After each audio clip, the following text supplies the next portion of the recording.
Mundioca, o podcast que fala sobre as raízes do que acontece no mundo.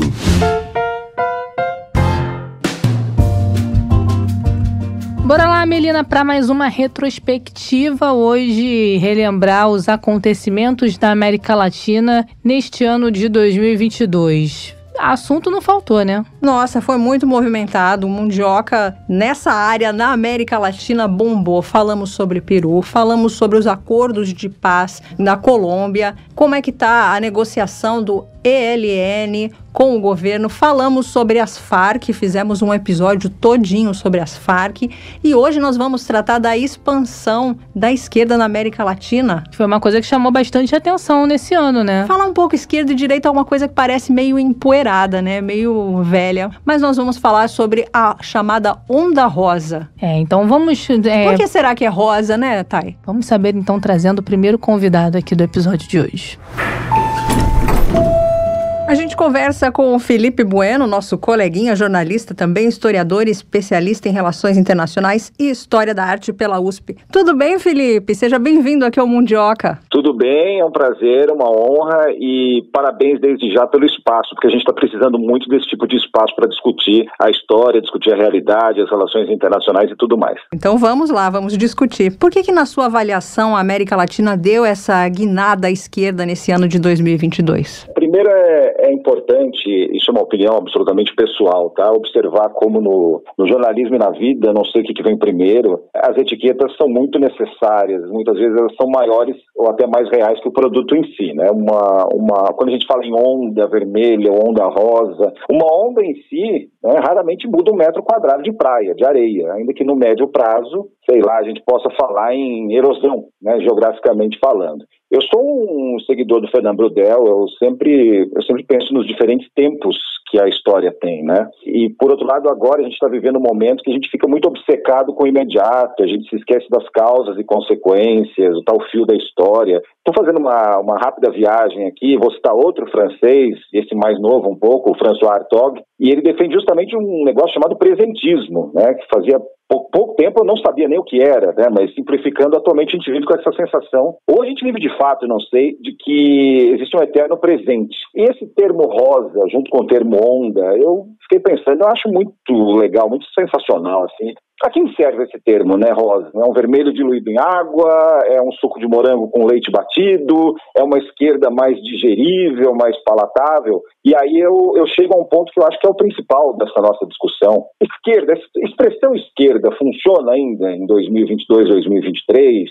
Sim ou não? Se sim, significa o quê? Significa Proudhon, significa Marx, significa Engels, Walter Benjamin, significa a Escola de Frankfurt e tantas outras coisas pelas quais a gente passou. Eu costumo dizer que a gente não pode, e eu aprendi isso, né, uma sacação minha do nada, né, a gente não pode enxergar o presente com lentes gastas, né, e eu uso óculos, né, não sei se vocês usam óculos, mas se vocês usam, vocês sabem bem do que eu estou falando. A gente está falando de um universo de 20 nações, a onda chega ao Chile, chega à Colômbia, chega ao Brasil, chega ao Peru, tem as excrescências, né? Tem Venezuela, tem Cuba e tudo mais. Mas quando a gente troca a expressão esquerda por progressista, que talvez seja a que mais tenha significado hoje, essa onda continua ou para, né? Ela fica do mesmo tamanho, mais forte ou mais fraca? O presidente Castilho, por exemplo, ele era um sujeito político aberto ao diálogo, à inclusão, à conciliação? Não sei, eu até acho que não, né? Até vejo que não. E óbvio, né? Vamos tirar um pouco o pé do mundo teórico, vamos para a parte prática, né?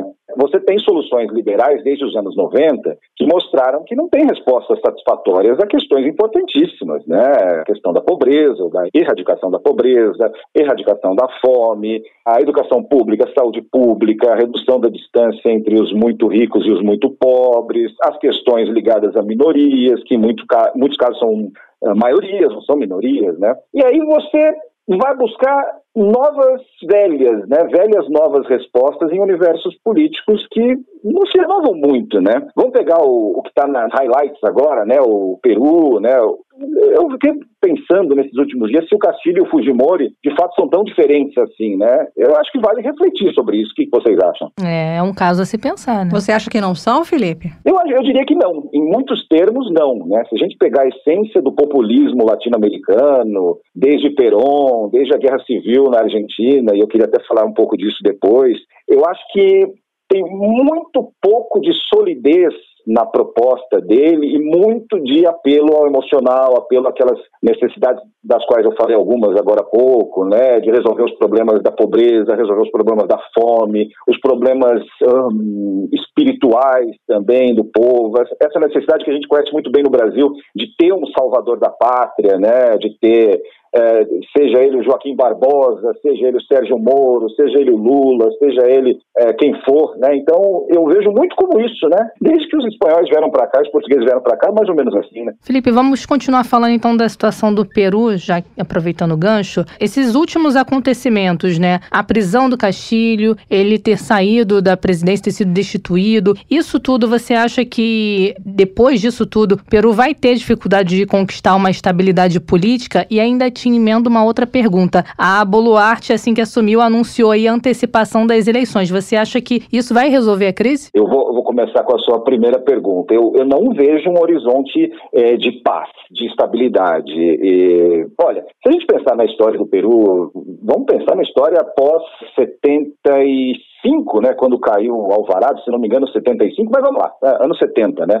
Com a queda do general Alvarado, você supostamente tem uma possibilidade de trilhar um caminho da democracia, ou pelo menos da paz, da harmonia, da conciliação, né? Mas você tem várias questões não resolvidas, aí você tem um Sendero Luminoso, você tem um Fujimori aparecendo, você tem grupos políticos até hoje tentando empurrar o país para a rota A, ou para a rota B, ou para a rota C, mas a impressão que se tem, e isso não é um fenômeno incomum na América Latina, é que esses grupos, essas rotas, na verdade, têm objetivos imediatos, são o poder em si e não a resolução dos problemas econômicos do Peru, ou a resolução dos problemas sociais. Essas soluções aí, para a sua segunda parte da pergunta, essas soluções adotadas de momento, são institucionais, de fato, são institucionais, mas se a gente parar para pensar, não são suficientes projetando a história, tá? Projetando o futuro no passado, né? Eu não vejo como suficientes para pacificar o país. Eu gostaria que a gente pudesse voltar agora aqui para dentro, para o Brasil. Você acredita que essa coisa da direita, de acampar na frente de quartel, de dizer que não vai aceitar o resultado da eleição, isso aí pode reverberar durante algum tempo? Na época, no momento, né, da confecção do famigerado AI-5, né, que fez anos, inclusive, recentemente, você tem a história contada pelo Hélio Gaspari, contada por ele, né, do Pedro Aleixo, né, que era um dos ministros participando daquela reunião, dizendo que o problema do AI-5 não seria o problema institucional, né, o problema seria do guarda da esquina, né, e a gente está vendo acontecer nos últimos anos no Brasil uma uma realização dessa potência do guarda da esquina, né. Eu acho que tem dois lados. A transição, né, já que a gente está falando de um processo de transição, eu entendo que vai ser politicamente tranquila. Nos gabinetes vai ser muito tranquila, como sempre foi. Tem partidos que não têm valor, têm preço, né, e são muitos aqui no Brasil. A gente tem 35 partidos hoje, se não me engano, mas a gente está acima de 30 e com outros tantos na fila para se transformar em partidos de verdade, né? Então, sempre se ajeita. Agora, saindo dos corredores, saindo dos palácios, falando de Ipanema, falando aqui em São Paulo da região do Ibirapuera, né, do lado de fora dos portões do Comando Militar do Sudeste, falando de Brasília, falando das redes sociais, falando desses white blocs aí, essa versão caipira como é que chama, da invasão do Capitólio, né? É difícil, é impossível até dizer quantas são essas pessoas. E nesse ano de eleição aqui no Brasil, com o resultado do retorno de Luiz Inácio Lula da Silva, muitos líderes latino-americanos comemoraram essa volta do governo Lula. Isso é um bom sinal para o país? No mínimo, né? Você gostar ou não do Lula é um segundo ponto. O primeiro ponto é que volta a estar à frente da República um sujeito político, um ser político, né? Um estadista. Algo próximo de um estadista. Insisto, pessoas que estão nos ouvindo podem gostar ou não do Lula como pessoa, como político, mas como presidente ele está muito mais próximo de um estadista, como foi Fernando Henrique Cardoso, por exemplo, do que da situação patética que a gente viveu, né? Não só por causa do presidente, mas por causa da assessoria dele em relações internacionais, né? É uma percepção minha, né? Me parece que isso está mais ligado até a questão da civilidade e menos com ideologia. Obviamente, hoje a gente tem, né, uma maioria na América Latina mais próxima da esquerda, mais próxima das questões progressistas, mas eu vejo isso como um segundo ponto. O primeiro ponto é a questão da civilidade. É um alívio. No fim das contas, no mínimo, é um alívio, né? Vamos voltar um pouquinho a falar dos países da América Latina, fora o Brasil, né? Eu queria que você comentasse a eleição do Gustavo Petro na Colômbia, se ele tem desafios importantes pela frente, também é um resultado histórico, né? Tem, é histórico, se a gente parar para pensar na história da Colômbia. E olha só aquilo que a gente estava falando agora há pouco, né? Novos problemas e soluções talvez não tão novas assim. A questão ambiental, né? A questão ambiental foi uma discussão chave na eleição. Era uma das coisas mais importantes da pauta, digamos, do Petro, né? Ele vai conseguir resolver algo na prática? Não dá para saber, né? Tem muita gente envolvida. Mas, ao mesmo tempo que você tem essa questão, aspas, nova, que é a questão ambiental, você tem questões externas, específicas da Colômbia, né, ou de alguns países da América Latina, que ele vai ter que resolver talvez primeiro, ou talvez simultaneamente, e eu acho que primeiro. Então tem as questões internas, todas aquelas que a gente conhece, a fome, a educação, blá, blá, blá, blá, blá, blá. Mas vamos colocar uma aqui que nem é a mais importante. Qual que é o potencial da Colômbia para ser um jogador, um player econômico regional? Tá? Essa é uma pergunta. A segunda pergunta, qual que é a potência, a força da Colômbia para conquistar essa posição e, no segundo momento, manter essa posição, para poder exercer um papel que o Brasil exerce, ou que a Argentina exerce, ou já exerceu mais antes, ou que o México exerce, né? Então, é um sonho de todo país ter essa potência. A Colômbia consegue? Não sei se consegue. Se eu fosse dizer sim ou não, eu diria que não. E aí, já que eu toquei no assunto México, né, mutatis mutandis tem dois pontos clássicos da história da Colômbia que colocam a Colômbia muito perto do México, por exemplo, né, guerrilha e drogas. São dois passivos que vão ser resolvidos um dia, né? Não sabemos, né? Mas tem uma coisa especificamente acontecendo agora na Colômbia que é tem um potencial para ir para um lado ou para o outro. Quando você tem um poder político entregue pelo Congresso, né, pelo Parlamento, para negociar com rebeldes ou terroristas, dependendo da sua visão do tema, e traficantes, você tem uma certa segurança institucional, como presidente da República, como chefe de Estado, como chefe de governo. Mas, obviamente, isso não é uma unanimidade. Nunca foi, né, na história recente da Colômbia. Então, quando você não é uma unanimidade, você vai causar, no mínimo, um desgosto. Você está falando do acordo com o ELN? Isso, exato, né? Por isso que eu coloquei assim, rebeldes ou terroristas. Se você tem uma leitura da questão, você vai dizer que eles são rebeldes, que eles têm N causas que eles estão defendendo há décadas. Se você tem uma outra visão da questão, você vai falar, não, são terroristas e bababá, então não tem que negociar. Eu vejo que você tem que satisfazer muitas posições lá, mas uma vez que você satisfaça um lado, você tem todos os outros lados que você vai deixar com essa dúvida, né? Com esse incômodo, podemos dizer assim, né? E a situação no Equador, hein? Como é que o Guilherme Lasso tem lidado com esses problemas de violência, a questão das manifestações? Eu vou acrescentar mais um ainda, né? No Equador você tem uma situação que é uma mistura de passado, presente e futuro, né? Eu voltando a falar dos tempos históricos, né? Você tem, por exemplo, um elemento econômico importante que é o apoio financeiro do FMI. Isso é tão old school, né? Tão anos 90, né?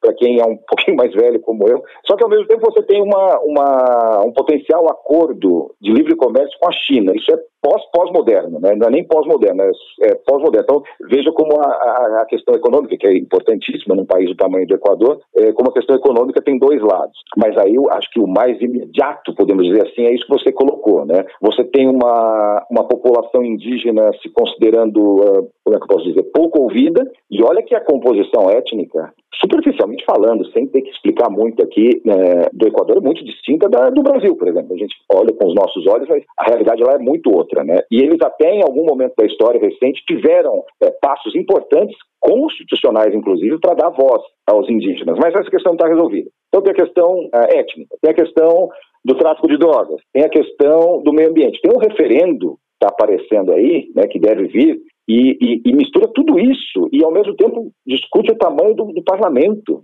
Isso é muito perigoso, né? E aí a gente pode entrar numa discussão, não é esse o elemento da nossa conversa hoje, mas de que maneira o referendo é algo, não vou dizer legítimo, mas é algo que, no fim das contas, não induz.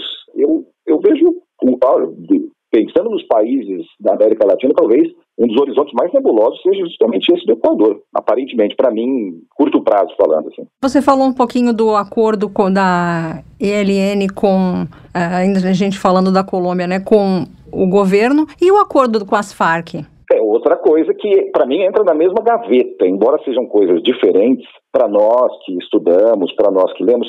Para mim, a leitura imediata disso é como o contingente eleitoral, e aí eu não estou falando só para a presidência da República, estou falando também para os parlamentos, né, para as eleições menores e tal, como o contingente eleitoral vai receber isso, né?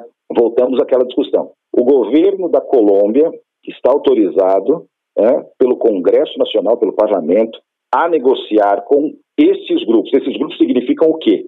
Né? Uma vez que esses grupos ganhem voz e poder, o que vai acontecer com o país? O que vai acontecer com a vendinha da esquina? O que vai acontecer com a pracinha da meia-rua? Né? O que vai acontecer com o ônibus que eu pego, o metrô que eu pego? Tem uma conexão, eu vou fazer uma viagem, atravessar o oceano e pensar assim, citar os coletes amarelos na França. A gente está falando de gente que não tem, raras exceções, estou falando da massa, né? Um desenho intelectualmente desenvolvido das questões políticas de um país como um todo. Então, voltando para esse universo eleitoral da Colômbia, podia ser do México também, podia ser do Equador, mas falando da questão da Colômbia, é difícil você dizer como que esse contingente eleitoral vai responder. O que você pode se basear é na história, e a história mostra que essa questão nunca foi resolvida, nunca, né, foi engolido por todos, ou por uma grande maioria, foi engolida essa questão dos acordos com os rebeldes. Né? Nesse clima que a gente está aqui de fazer retrospectiva, como seria a sua retrospectiva de 2022 em relação à América Latina? Quais foram os fatos mais marcantes assim da região nesse ano? Gente, é difícil, né, mas eu no começo do ano, né, no primeiro semestre, uma coisa que aconteceu que foi muito inusitada, extravagante até, foi a gente ver a Venezuela voltando à discussão, voltando a anunciar pela porta lateral, talvez a gente possa dizer, né? Por quê? Porque começou a guerra, né, entre a Rússia e a Ucrânia, e de repente a Venezuela, que estava lá varrida para baixo de algum tapete, assim como o Irã, né, mutatis mutandis, a Venezuela voltou a ser uma possibilidade de conversa, negociação por causa da questão energética. Né? Então esse é um ponto muito, muito interessante. Você tem empresas privadas dos Estados Unidos conversando com o governo venezuelano. Se alguém falasse isso para vocês há 2 anos, vocês iam rir, né, da cara de quem falou. Você tem também um outro fato que eu julgo interessante, que é são essas idas e vindas da Constituinte do Chile, por exemplo. Você tem, sei lá, eu vejo muitas leituras diferentes. A eleição em si, né, já foi um fato muito interessante lá no Chile, mas, enfim, vamos pensar que existe um histórico da Michelle Bachelet também, que tem que ser considerado, mas falando especificamente da Constituinte, dessas idas e voltas, você tem uma chance de bater um último prego, talvez, ou mais um prego no caixão do Pinochet e da ditadura do Pinochet. Porém, você também não pode ler a Constituição hoje, em 2022, 2023, com os olhos de 81, quando ela foi escrita. O mundo mudou muito, né? Existem algumas perguntas ainda, mas talvez as respostas sejam outras. Então eu coloco essa bola pingando, porque não é uma questão resolvida ainda, como uma das interessantes de 2022. E óbvio, né, para nós que estamos aqui no Brasil, mas o efeito é mundial disso, a volta do Lula, e mais uma vez, acho que é a terceira vez que eu falo isso, goste ou não, há que se considerar, há que se admitir, mais que considerar, que ele é um elemento político mundial, né? Ele é um cara que o Obama abraçava e falava, esse é o cara e tal, ele tem trânsito no mundo, né? Seja um mundo liberal, seja um mundo mais à esquerda, e toda a história, né, toda a história envolvendo o Lula desde, né, quando veio de Pau de Arara, do Nordeste para o ABC, até tudo aquilo que aconteceu, e o pós-golpe da Dilma Rousseff em 2016, até tudo. Então, é uma história absolutamente fascinante. Insisto, para os historiadores é uma história incrível, né, isso que está acontecendo. Então, a volta dele em 2023, em 2023, não deixa de ter 2023, né, ele assumiu o cargo, também é um fato que não dá para discutir como um dos maiores do noticiário de 2022 da América Latina. Né? Felipe, você como uma pessoa como analista internacional, como é que você observa o que aconteceu na última cúpula do Mercosul, que foi agora no comecinho de dezembro? Gente, o Mercosul é um assunto muito... Eu comecei no jornalismo em 1995, né? Digamos que era uma época de governos liberais, é uma época de fortíssima discussão do Mercosul. E nesse caso, o Mercosul em 22, do ponto de vista do Brasil, não dá para culpar só o presidente e o atual presidente e os assessores dele, né? Na verdade, eu acho que, falando em português bem claro, o Mercosul não se ajuda, né? Porque o que é o Mercosul, né? A gente costuma fazer aquela comparação um pouco, digamos, superficial com a União Europeia, né? A União Europeia demorou 50 anos, né? Se a gente pensar lá de trás, depois da Segunda Guerra Mundial, até a consolidação do euro, né? Já na virada do século XX para o XXI, na última década, né? Demorou. Então, por que você está reclamando, Felipe? Se são só 30 anos ou menos de 30 anos de Mercosul. Mas, na verdade, eu acho que o problema do Mercosul seria a falta... Falando aqui dialeticamente, né, o Mercosul talvez tenha mais superestrutura que infraestrutura, né, e a falta dessa infraestrutura, ou seja, no caso que eu estou colocando aqui, a falta de instituições sólidas que tem na Alemanha, que tem na França, que tem na Grã-Bretanha, que tem na Itália, até a Itália, né, dá para a gente citar, fazem com que na prática o Mercosul seja uma facilidade para você comprar doce de leite, sair daqui e ir para Buenos Aires comprar doce de leite só com a sua cédula de identidade. Felipe, na sua opinião, no geral, 2022 foi um ano tenso para a América Latina? Foi, né? Foi, mas também, né? Qual não foi, né? Pensando agora, mais uma vez, nessa questão dos tempos históricos, né? Eu me lembro da virada do século na Argentina, quando a gente teve o Corralito, quando a gente teve aqueles panelaços, quando era um presidente a cada 2 dias na Argentina, né? Talvez a Argentina não tenha se recuperado daquilo desde aquela época e não se recupera até hoje, né? Você tem a época Fujimori no Peru, que era uma época extremamente tensa no Peru. Você tem todo o processo de redemocratização do Chile. Você tem o nosso processo de redemocratização, a morte do Tancredo Neves e tudo aquilo que aconteceu. Então, óbvio, foi um ano tenso. Foi um ano que, de certa maneira, dá algumas esperanças para a América Latina com relação a 2023, mas muitos passivos, né? Vou voltar àqueles temas que talvez daqui a um ano a gente insista em abordar, né? Saúde, educação, pobreza, opressão a povos originários, falta de voz a minorias, a questão do meio ambiente. Eu concordo que foi um ano muito, muito tenso, mas também desenho que o ano que vem será tenso também, provavelmente. Felipe, eu percebi que você é um crítico do Mercosul. Eu queria que você comentasse a questão da polêmica que houve na última cúpula, né, e do Uruguai tentar negociar sozinho com outros países. Gente, por isso que é bom estudar a história, né, pensar em tempos longos, né, porque veja o barulho que o Uruguai está fazendo, sendo que o Uruguai, na verdade, se a gente puxar 100 e poucos anos, era um pedaço do Brasil, né, e um pedaço brigador, né, tanto que conseguiu a sua independência. Veja, eu sou mais crítico da prática que da teoria, né? Eu sou um super fã da União Europeia, por exemplo. Eu acho que a União Europeia trouxe muito mais benefícios que prejuízos para cada unidade que está lá dentro. Talvez os britânicos estejam tristes agora e saibam por quê, né? Mas, então, para mim, a crítica com relação ao Mercosul e tudo isso que aconteceu na última reunião, não me parece diferente do que tem acontecido, né? Você querer seguir rotas, quando você não tem um relacionamento, né? Seja no seu âmbito profissional, seja no seu âmbito pessoal, você não vê um horizonte, você faz o quê, né? Como resolver os meus problemas? Quais são os problemas do Uruguai? Quais são os problemas da Bolívia? Quais são os problemas do Peru? Eu consigo resolver no âmbito de uma aliança regional? Se a gente parar para pensar em Simão Bolívar e José de San Martín, essa aliança, no fim das contas, não funciona até hoje, né? Estamos discutindo 150 anos de história. A guerra civil na Argentina, antes da Argentina ser a Argentina, né? Já que você falou do Parlasul, aqui no Mundioca a gente já trouxe o pedido, né, Thay, de indenização que o Paraguai pediu para os outros países. Como é que você enxerga? Essa indenização, ela poderia rolar? É legítima? Gente, é uma pergunta excelente. Vamos fazer um paralelo aqui com o que acontece no mundo da arte. Quando você tem aqueles governos de países da África, por exemplo, reivindicando tesouros que estão na Grã-Bretanha, ou na França, ou na Itália, em tese você está fazendo uma reivindicação justa.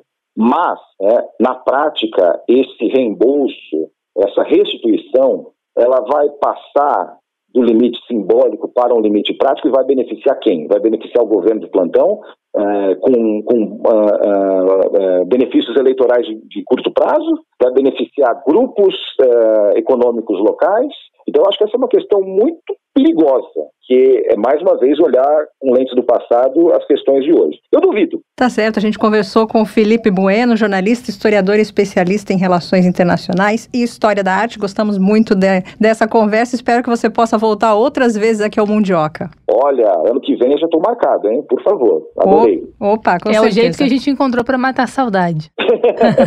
Muito obrigado, gente. Um abraço, Felipe. Tchau, tchau. Tchau, tchau. Olha, o Felipe lembrou aqui alguns assuntos que me fez lembrar dos episódios que falamos. Ele falou da questão da Constituição do Chile. Lembro desse assunto com carinho porque foi no início, na largada do Mundioca. No episódio 2 nós falávamos sobre isso, depois voltamos a falar no episódio 117, quando teve uma votação para saber se seria aprovada ou não foi aprovada e nós falamos aqui no Mundioca, episódio 117. A eleição de Lula aqui no Brasil, nós repercutimos isso também no âmbito da América Latina no episódio 122 e também no âmbito do BRICS, episódio 121, para saber aí como o BRICS reagiu a essa eleição do Lula. A questão da Venezuela, nós falamos também aqui no episódio 17 e no episódio 52. Quem não conferiu, fica a dica aí para poder conferir. Mas agora, vamos continuar falando sobre essa questão da ascensão da esquerda na América Latina. Tem mais um convidado chegando. Professor Christopher Mendonça, professor de Relações Internacionais do IBMEC. Muito bom falar com o senhor. Tudo bem? Olá, tudo bom? Prazer poder falar com vocês também. Professor, a chamada onda rosa na América Latina é, no seu entender, algo negativo? Então, na verdade,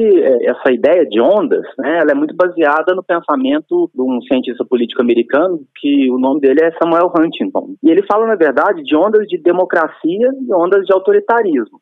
Para ele, a ideia de ondas autoritárias é muito negativa. Para nós também, que vivemos aqui na América Latina e vimos diversos momentos em que há quebras da identidade democrática e das regras do jogo. Agora, ondas que variam entre ideais dentro da democracia não são necessariamente negativos, muito pelo contrário. Essa variação entre direita e esquerda que a América Latina tem vivido nos últimos anos, a meu ver, é positiva, porque demonstra a capacidade dos dois lados de governar de formas distintas e de atender públicos distintos. Então, eu não acredito que a onda rosa seja, a chamada onda rosa seja negativa, mas que é uma demonstração da democracia de que as preferências podem ser alteradas de acordo com os movimentos que a gente vê aqui dentro do próprio regime democrático. Agora, professor, uma das coisas que marcou a América Latina nesse ano, nessa questão da chamada onda rosa, foi a Colômbia, que elegeu pela primeira vez na história do país um presidente de esquerda. Por que, na sua opinião, isso aconteceu? Bom, o presidente de turno lá da Colômbia, que já há muito tempo vinha elegendo presidentes de direita, eles estavam sofrendo uma série de ameaças do ponto de vista democrático, tudo dentro da democracia, mas uma série de apresentações de demandas que não eram atendidas principalmente na área social. E certamente esse descontentamento, essa falta de atendimento dos prefeitos mais ligados às questões sociais levou a essa troca de presidente, que sempre era muito alinhado à direita e que agora, pela primeira vez, elegeu Petro, alguém ligado à esquerda. É interessante dizer que o Petro já tinha sido antes candidato à presidência, salvo engano em outras duas oportunidades, não tinha tido êxito na campanha dele, exatamente porque a sociedade estava muito alinhada, à questão da direita, de algo muito ligado aos Estados Unidos, sobretudo, a segurança, a questão que é muito cara ali para a Colômbia, que é a questão ligada ao narcotráfico, à segurança pública, todos os temas muito ligados ao conservadorismo, a um viés mais de direita.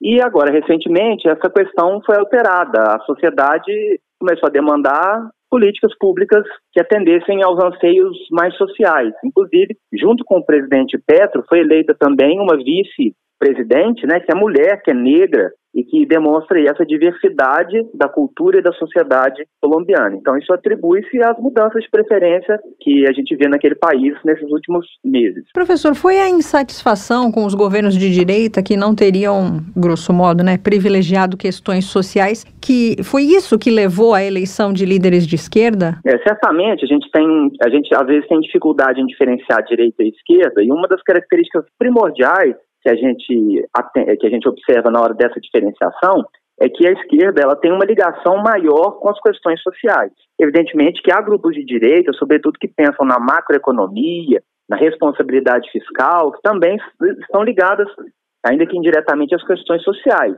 E falar sobre social não é uma exclusividade da esquerda, mas está muito mais ligada ao pensamento de esquerda. E diante de uma insatisfação que me parece sistêmica aqui na América Latina com os políticos em geral, as pessoas começaram a se preocupar mais com o atendimento dessas questões sociais.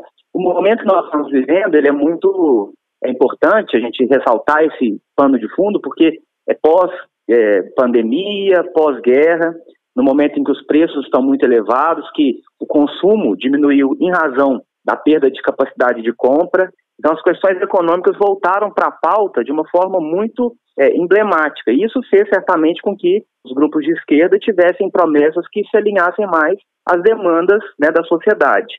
Nós vimos em muitos países, na Argentina, no Chile, na Colômbia e no Brasil, um retorno de grupos de esquerda, sempre mostrando um plano de governo voltado para a erradicação da fome, para o atendimento das questões sociais mais urgentes e, sobretudo, para minimizar os efeitos daquela pandemia. Então, certamente, o atendimento dos anseios sociais é a justificativa mais adequada para a gente explicar essa virada da esquerda aqui no nosso continente. Para os novos governos, tem como lidar e combater questões como o desemprego, que já chegou a atingir 1/3 dos jovens latino-americanos? Então, eu sempre tenho dito, nas conversas que eu tenho falado com a mídia, com as pessoas, de forma geral, de que a esquerda apresentou muitas propostas de solução, mas eu acredito que as soluções que eles apresentaram em todas as suas campanhas eleitorais, elas são muito caras. A gente tem visto, principalmente aqueles primeiros presidentes de esquerda que foram eleitos, estão tendo grandes dificuldades em governar e, sobretudo, em ter dinheiro, renda, recurso para atender a sua plataforma eleitoral.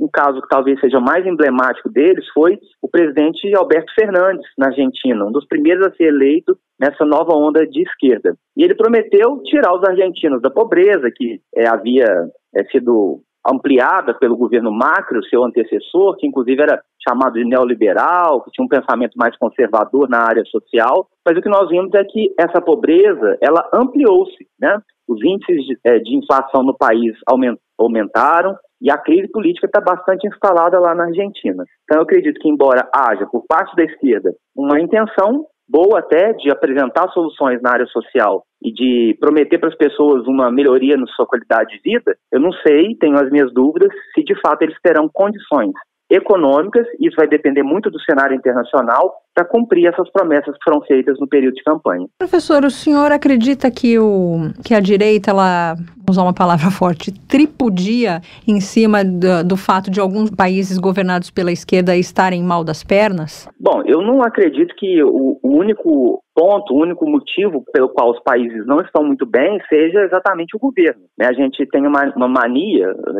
até na mídia mesmo, de ignorar as questões externas, e nós não podemos deixar de lado essas questões. E a crise, que se estabeleceu durante 2 anos da pandemia, foi algo que afetou até os países mais ricos, como os Estados Unidos, a Inglaterra, a França, a Alemanha. Todos os países, de forma geral, tiveram um impacto muito grande nesse aspecto. Me parece que os grupos mais à direita querem atribuir quase que exclusivamente aos governos de esquerda a condição que os países se encontram nesse momento, mas não é apenas essa a explicação. Na área de relações internacionais, as explicações são multivariadas. É evidente que nós podemos trazer as explicações institucionais e até políticas, atribuindo à esquerda muito da responsabilidade do que tem acontecido nesses países. E eu destaco mais uma vez o caso da Argentina, o próprio caso do Peru, que agora está numa crise bastante evidente, o caso também da Venezuela, que há muito tempo está sob as orientações do presidente Nicolás Maduro, que é de esquerda, mas as explicações são mais complexas do que a gente observa de forma geral. Evidentemente que o governo e quem está no poder tem uma importância crucial, né, para o desenvolvimento das políticas públicas, mas há outros fatores que também precisam ser considerados e que, a meu ver, não são levados tanto em consideração quanto deveriam. Aproveitando o gancho, queria que o senhor comentasse aqui com a gente os fatos que marcaram esse fim de ano. No Peru, né, a queda do Castillo, e também na Argentina a condenação de Cristina Kirchner. Bom, Cristina é a vice-presidente, né, do país, ela já foi primeira-dama em outra ocasião, já foi também presidente do país, e é um nome mais forte hoje daquilo que a gente chama de peronismo, que há tanto tempo vem influenciado a dinâmica política da Argentina. Ainda assim, né, a gente sabe que a retirada de Cristina Kirchner da possibilidade de ser candidata no futuro não tira ela da atuação política, que ela é uma das principais referências na política lá do país. Inclusive, o próprio presidente Alberto Fernandes foi escolhido por ela por ter trabalhado no governo do Néstor Kirchner, seu marido falecido, em um momento pretérito, né? Então, nesse sentido, me parece que a Argentina vai ter uma mudança importante, mas ainda com a participação do kirchnerismo e do peronismo na dinâmica política ali, né? A gente viu nos últimos meses um crescimento também de partidos mais conservadores. E a gente pode evidenciar o crescimento do nome do Javier Milei, que é uma pessoa ligada principalmente aos liberais, que estava quietinho lá no canto dele, mas que agora já aparece como um grande potencial presidenciável. O caso do Peru também é muito importante para a gente entender, porque o Peru é um país de grande instabilidade política. A gente sabe que nos últimos 4 anos nós tivemos 6 presidentes que passaram ali pelo comando do país. Só que nós não podemos comparar, né, de forma equânime o que acontece no Peru e o que acontece no Brasil. O nosso presidencialismo brasileiro, ele atribui um mandato fixo ao presidente de 4 anos. E esse mandato só pode ser quebrado diante da morte do presidente ou do cometimento de algum crime, seja ele de responsabilidade fiscal ou um crime comum. No caso do Peru, isso não é a mesma coisa, né? Lá existe na própria Constituição a substituição do presidente em caso da inabilidade moral ou até intelectual do presidente para conduzir o país. É muito mais fácil lá que o presidente seja substituído do que nos países presidencialistas convencionais. E o que nós temos visto lá no Peru é de que o presidente Castillo, né, que já era um presidente de esquerda, agora nós começamos a chamá-lo de conservador, mas a essência dele é de esquerda, ele não está conseguindo levar o país à frente diante de uma série de questões relacionadas à sua condução. Inclusive, ele passou por 2 momentos no qual o parlamento desconfiava dessa capacidade dele, e nesse terceiro momento, finalmente, ele conseguiu chegar numa situação bastante calamitosa, porque ele seria deposto pelo Congresso, e antes mesmo de ser deposto, sabendo da situação que ele se encontrava, ele foi dissolver o Congresso, algo que foi observado pela Corte Suprema do país como uma tentativa de golpe que o levou, inclusive, para a prisão, né? Nós tivemos essa onda rosa, como o senhor acabou de falar, aqui na América Latina, mas na Europa, a Europa está indo mais na direção da direita, né? Tem como a gente comparar as duas situações? Então, lá na Europa, a gente viu principalmente a ascensão de grupos de direita que estão relacionados com os fluxos de migração. A Europa tem nichos, né, e bolsões de conservadores que acreditam que as políticas migratórias elas precisam ser muito mais rígidas do que são atualmente. Então, alguns países, inclusive a Itália é um desses representantes, conseguiu elevar, né, a capacidade dos grupos de direita. Lá a chefe de governo italiana, Meloni, agora, é uma pessoa muito ligada aos grupos mais conservadores e tem como principal pauta verificar se, de fato, para a Itália é importante ou é lucrativo participar da União Europeia. A mesma coisa aconteceu na Inglaterra. A gente viu que a Inglaterra, nos últimos anos, tem sido governada, né, pelos primeiros ministros lá do país, no Partido Conservador. Eles modificam os primeiros ministros, mas o partido que está no poder é sempre o Partido Conservador. E em razão dessa inclinação à direita, que a Inglaterra saiu do Reino Unido, saiu da União Europeia, que é o que a gente chama de Brexit, né? E há outros países também, inclusive a própria Alemanha, que é um dos principais países da Europa, no qual há também uma visualização, né, de grupos de direita que pretendem se fazer mais representados dentro dos parlamentos. Só para trazer mais um exemplo, muito recente também, a gente viu que a direita francesa, sobretudo a extrema-direita, aumentou bastante nos últimos tempos. Embora o presidente Macron tenha conseguido a sua reeleição, ele não é um presidente de direita, o que nós deixamos de analisar é que a direita, né, principalmente representada aí pela Marine Le Pen, né, que é tradicional, da Frente Nacional, ela aumentou bastante a sua representação congressual e a sua liderança, pode ser inclusive uma liderança que em breve vai se tornar presidente do país. E para não deixar de fora, nós temos também os Estados Unidos, onde o Partido Republicano, depois de ter perdido as 2 casas legislativas, volta a comandar uma das casas mais importantes, que é a Câmara dos Deputados, a House americana, né? Inclusive tendo a substituição de uma tradicional política democrata, que é a Nancy Pelosi, que inclusive pontuou em 2 ocasiões o processo de impeachment do presidente Donald Trump, que não logrou êxito, mas que foi passado pela Câmara e travado no Senado, onde os republicanos tinham maioria. Então, diferentemente da América Latina, o mundo me parece estar se inclinando muito mais para grupos conservadores, grupos de direita, o que pode depois alcançar posteriormente também aqui a nossa região. Falando aqui sobre o Brasil, professor, aqui no Brasil tivemos a eleição esse ano do Luiz Inácio Lula da Silva, vai assumir em 2023. O que se espera com essa eleição da relação do Brasil com os outros países da América Latina? A América Latina tem uma relação melhor com Lula? Bom, de forma geral, a política exterior de Lula, ela foi assim nos 2 mandatos que ele teve anteriormente, muito provavelmente será assim nesse próximo mandato, de uma aproximação e de uma cooperação mais voltada para o Sul, né? Então a gente tem muitos artigos, muitos livros relacionados à cooperação Sul-Sul, e essa é uma marca da diplomacia do presidente Lula. Nós tivemos nos últimos dias a nomeação, né, pelo menos a indicação de quem será o próximo chanceler brasileiro, e será Mauro Vieira, que foi chanceler do governo Dilma, que é uma pessoa muito tradicional no Itamaraty, um nome muito ligado ao ex-chanceler Celso Amorim, e alguém que tem um perfil bastante low profile, né? Ele é uma pessoa que não tem muito protagonismo. E isso demonstra o intuito do próprio Lula de ser ele mesmo a referência, né, para a política exterior brasileira. Nós sabemos que como a América do Sul, sobretudo, está muito voltada para os presidentes de esquerda, que essas cúpulas de esquerda serão muito comuns, né? Isso se mantiverem os presidentes de esquerda em todos os países. Então, eu acredito que Lula, nesse momento, seja um nome importante para unificar a esquerda, né, aqui na América Latina, e para dialogar com os países aqui da região. Inclusive, o próprio ex-chanceler Celso Amorim, que sem dúvida alguma terá um papel crucial na política externa brasileira nos próximos anos, né, sobre Lula, ele já fala, inclusive, algo que eu não concordo pessoalmente, mas que vai ser discutido, né, nos principais fóruns de debate, que é a questão da criação de uma moeda única aqui da América Latina, da América do Sul, para tentar conectar mais as nossas economias e criar aquele processo de integração regional. Mas respondendo diretamente a sua pergunta, Lula tem um protagonismo muito importante na política exterior, ele gosta da política exterior, né, e certamente vai ter um papel importante nos próximos anos.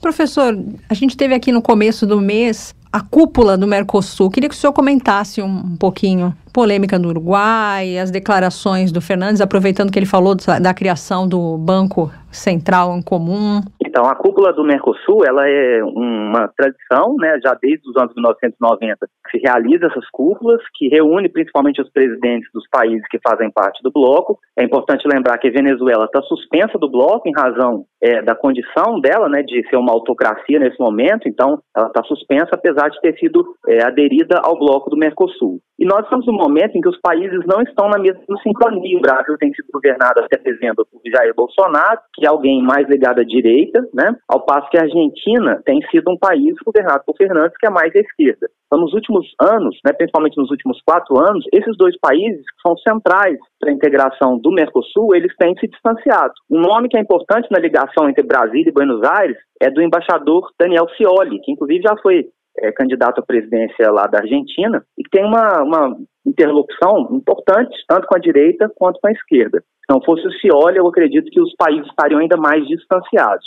Mas nesse momento, com a revisão e com a troca de presidentes, né, que começa a partir de janeiro, eu acredito que os 2 países vão se aproximar mais, e diante dessa aproximação entre Argentina e Brasil, haverá uma melhoria, né, do diálogo para a fomentação do Mercosul, que está muito estacionado nos últimos anos, exatamente por essas variações na presidência dos países que envolvem-se nesse processo de integração. Nos resta saber quem que vai ser também o presidente da Argentina. Em breve nós teremos eleições lá.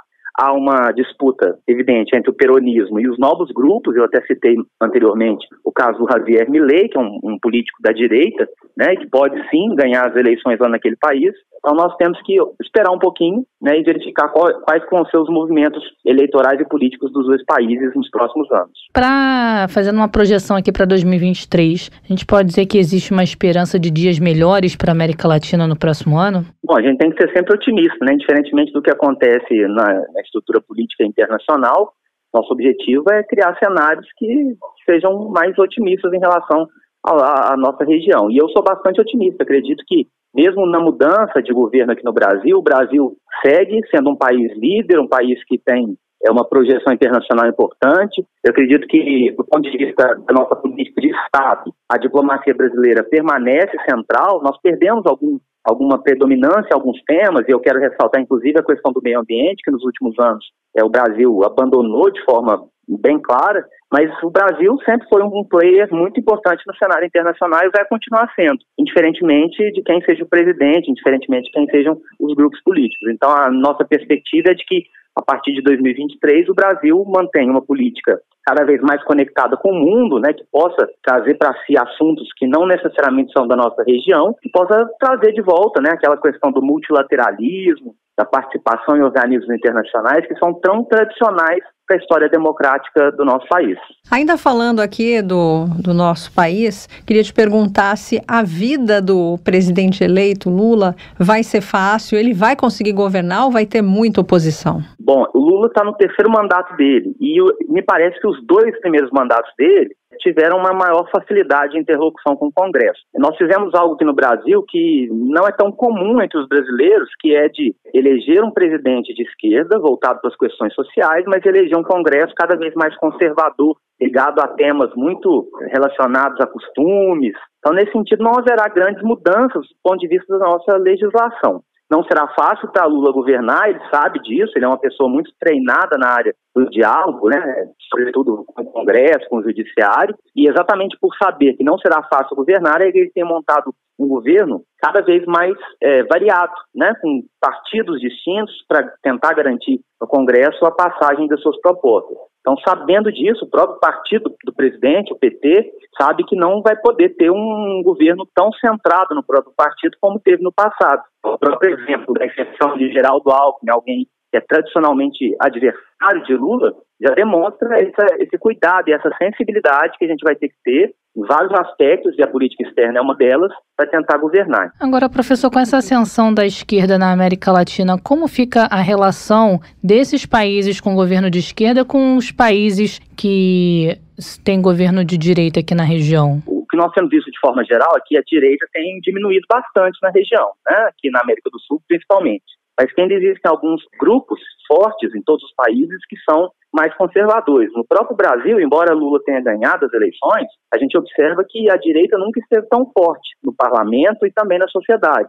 Nós estamos num momento de transição na qual a sociedade não se conscientizou de forma total ainda que as eleições foram encerradas e que existe um novo presidente, haverá um novo governo. Então, nesses termos, tem que ter muita sensibilidade, muita habilidade política para lidar com os países aqui da região que ainda são de direita. Mas eu acredito que a política externa é uma política composta por questões de governo e por questões de Estado. E no que se refere à política de Estado, a gente observa que o Brasil é um país que tem boas relações com a sua região e boas relações com o mundo todo. Dificilmente o Brasil tem interesses distintos ou falhas no diálogo com outros países, o que muito provavelmente será mantido. E é por isso que é muito importante a gente ressaltar o papel do Ministério de Relações Exteriores, do Itamaraty, que tem lá uma burocracia muito treinada, que a despeito das variações de governo, eles mantêm, né, um nível técnico para a condução da política externa. É claro que cada governo tem a sua característica, cada presidente tem o seu modo de fazer a política externa, mas de forma geral o Itamaraty tem mantido esse núcleo duro de relações com todos os países que mantém o Brasil na centralidade de muitos assuntos. Essa presença chinesa por meio de investimentos, isso é algo que pode alavancar a América Latina? Bom, os Estados Unidos estão numa situação bastante complicada do ponto de vista econômico, né? A liderança do presidente Biden, ela não tem conseguido de forma tão ampla e tão clara levar o país a ter um índice de crescimento grande como tinha anteriormente. Nesse quadro, a China apresenta-se como um ator muito importante. Desde os anos 1990, a China já tem se apresentado como sendo um ator muito importante nas relações, sobretudo econômicas, e há, né, muitos pesquisadores, especialistas que têm desenvolvido estudos sobre essa relação entre a China e a América Latina, de forma geral. E os investimentos que estão sendo direcionados para cá são muito volumosos. No entanto, nós não sabemos até que ponto a China vai manter esses investimentos aqui na nossa região, né? E em quais são as áreas que vão conectar a América Latina com a China. Então, nesse aspecto, eu acredito que nos próximos anos vai ter uma variação importante, no que se refere à nossa relação com a China, até porque a China não está crescendo mais nos níveis que ela crescia antes. Isso pode prejudicar um pouco a nossa relação, mas sempre mantendo a China como sendo o nosso principal parceiro comercial. A China vai manter a presença aqui na nossa região, mas eu acredito que vai diminuir um pouco essa presença ao longo da próxima década. Você acredita que vai diminuir? Eu acredito que nós tivemos um ciclo de aumento, né? Começa nos anos 1990, mas me parece que agora a China está enfrentando problemas internos que podem sim fazer com que diminua essa presença dela aqui na nossa região e em outras regiões, como por exemplo na África. Quais problemas internos? Então, nós vimos recentemente que houve o terceiro mandato do Xi Jinping, né? O que demonstra uma fragmentação de um partido que há muito tempo está sendo colocado quase que como monolítico, que é o Partido Comunista Chinês. Então há ali dentro do partido, e é quem mantém o regime político do país já há 100 anos, né? É uma diferenciação do ponto de vista do pensamento de qual será o destino da China daqui em diante. Então, principalmente questões geopolíticas, como é o caso de Taiwan, e esse posicionamento antagônico com os Estados Unidos, fazem com que a China tenha, nesse momento, preocupações que não exclusivamente mais, como era na década passada, com questões comerciais. Professor, eu sei que hoje a gente está falando sobre a Onda Rosa, mas vou aproveitar para te perguntar sobre o Equador. Como é que está o Equador? Eles estão nesse estado de exceção? Qual seria a solução para eles? Então, o Equador também é um país que tem uma instabilidade política muito grande, né? Que na América Latina são diversos os países, em razão dos seus sistemas políticos e constitucionais, eles são bastante instáveis do ponto de vista político, né? O Equador, nesse momento, vive um processo de exceção que pode certamente ser levado para algo que foge da democracia, que foge dos preceitos que a gente tem como democráticos. Então, nesse sistema, eu acredito que toda a região precisa olhar para o Equador com bastante cuidado para tentar tirar dali algumas soluções para que ele se mantenha democrático, se mantenha dentro das institucionalidades que o bloco, né, que a América do Sul tem como prerrogativa. Um papel crucial nesse momento, inclusive também no Peru e outros países, é da Organização dos Estados Americanos, que é uma organização que reúne todos esses países aqui da América, inclusive os Estados Unidos faz parte da OEA, na tentativa de criar soluções conjuntas para esses problemas, evidentemente, mais individualizados entre os países. Então, eu acredito que uma saída importante para o Equador seja dialogar, né, com o seu entorno, com os países que estão aqui por perto, e também com as organizações internacionais, a ponto de sair dessa pendência, desse momento de grande crise que o país vivencia, sem a quebra das suas instituições, sem a quebra do seu equilíbrio institucional. Agora, professor, quando começou essa ascensão da esquerda, né, essa chamada nova onda rosa, muitos especialistas relembraram a situação que a América Latina viveu há 20 anos, também uma situação semelhante. Mas o que difere aquela onda rosa para essa de agora? Então, me parece que aquela onda rosa que houve há 20 anos atrás, ela era muito mais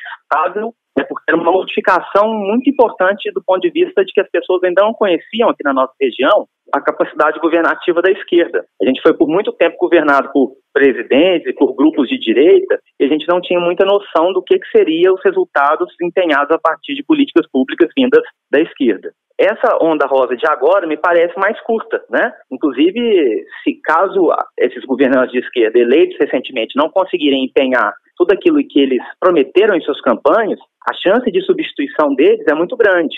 Os grupos de direita sabem disso e estão se organizando nos diversos países para que nas próximas eleições eles possam voltar à cena, né, política nacional e internacional. Aqui mesmo no Brasil, embora a gente tenha elegido um presidente de esquerda, a gente sabe que os grupos de direita estão muito bem organizados no Congresso, na sociedade, e de forma geral têm o desejo de que daqui a 4 anos ou daqui a 8 anos retornem a governar o Brasil. E isso acontece também nos outros países, né? Só para ter um exemplo, a Argentina já traz de volta nomes como Macri, como Milei, pessoas que estão ligadas mais à direita e que pretendem disputar as eleições no próximo pleito. Há países como a Colômbia, que tem uma direita bastante organizada, o próprio Chile, né? Nós vimos recentemente que, embora o presidente chileno de esquerda tenha vencido, ele não conseguiu empenhar tudo aquilo que prometeu, e uma das suas principais promessas era a promulgação de uma nova Constituição para o país, ele não conseguiu fazer com que essa Constituição passasse pelo Congresso. Muito obrigada. A gente conversou com o professor Christopher Mendonça, professor de Relações Internacionais do IBMEC. Te agradecemos imensamente por mais esse encontro. Imagina, eu que agradeço pela oportunidade. Um abraço a todos. Um abraço, professor. Tchau. Tchau.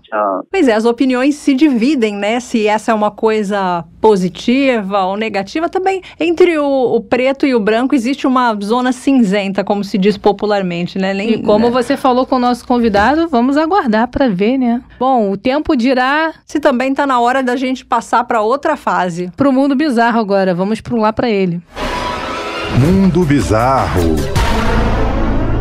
Olha, Melina, uma mulher que não fazia ideia de que estava grávida levou um susto ao entrar em trabalho de parto durante um voo. Ela foi ao banheiro do avião com fortes dores na barriga e saiu de lá com o bebê nos braços. Imagina só. Ah, que presente bom. Eita, não, sem saber, não sei como ela encarou, né? Porque o susto deve ter sido grande. O episódio aconteceu em um voo que saiu de Guayaquil, no Equador, com destino à Espanha, segundo o New York Post. A mulher teve que desembarcar na escala em Amsterdã, na Holanda, para receber atendimento médico. A passageira, identificada como Tamara, afirmou aos médicos que realmente não sabia que estava esperando um bebê. Durante o voo, ela sentiu fortes dores na região do estômago e foi ao banheiro para se aliviar, né, achando que era outra coisa. No entanto, os sintomas persistiram e se intensificaram, até que a mulher percebeu que, na verdade, estava em trabalho de parto. Um porta-voz da companhia aérea disse que 2 médicos e uma enfermeira austríaca estavam no avião e ajudaram Tamara após o parto surpresa. Que sorte, né, que tinha médico no voo. A equatoriana, que mora em Madrid, batizou o bebê de Maximiliano em homenagem a um dos passageiros que ajudaram durante essa confusão. A companhia aérea informou que Tamara e o bebê estão bem. Ah, eu tenho a impressão de que é uma boa notícia. Claro que é uma coisa assim de surpresa, né, de sopetão, não sabia nem que estava grávida e de repente sai com um bebezinho. No voo, e ela provavelmente devia estar viajando sozinha, né? Não sabia que estava grávida, já em reta final de gestação. Agora, eu não senti essas dores de trabalho de parto, né? O meu caso foi uma cesariana marcada. Mas dizem que é algo insuportável, né? Que é uma coisa de louco. E só senti um desconforto, essa aí foi premiada, né? Foi premiada, mas sabe que eu tenho amigas que também falam que, pluf, cuspiram o bebê. Eu tenho uma prima também que tem 3 filhos e nas 3 gestações ela falou que os 3 foram de parto natural e ela não sentiu nada assim de extraordinário, não. É foi uma coisa bem fácil própria da mulher. Eu já ouvi gente falar que foi horrível, que foi a pior coisa do mundo. É porque geralmente trabalho de parto tem alguns relatos aí que a pessoa fica até 24 horas em trabalho de parto, imagina. Sim, eu conheço uma pessoa que aconteceu exatamente isso. Ficou 24 horas. Se não nascesse ali, teria que ser provocado, mas felizmente o neném nasceu. Essa aí, então, teve sorte. Teve sorte várias vezes, né? Sorte que não sentiu essa dor insuportável, sorte que tinha médico no voo. Devia ser magrinha ela, né? Porque não percebeu. Não perceber, mesmo mulher que é muito mas mesmo magrinha. Muito magrinha, fica a barriga redondinha. Fica aquele caroço. Será que não ficou nada perceptível? Essa história é muito estranha, mas... porque eu conheço uma pessoa até próxima de mim, né? Aquela tia emprestada, que foi uma gestação, ela foi descobrir, se eu não me engano, com 4 ou 5 meses, mas o dela... Ela já é gordinha, mas ela menstruou normalmente, aí não desconfiou. Quando ela descobriu, já estava com 4 ou 5 meses. Mas nesse início, ela ficou menstruando normalmente. É o que eu digo, né? Pode ser uma boa notícia. Não sentiu nem o bebê mexer. Nem o bebê. Ai, gente, isso tá muito estranho. Por isso que tá aqui no Mundo Bizarro. Tá no Mundo Bizarro. Essa foi a história de hoje do Mundo Bizarro.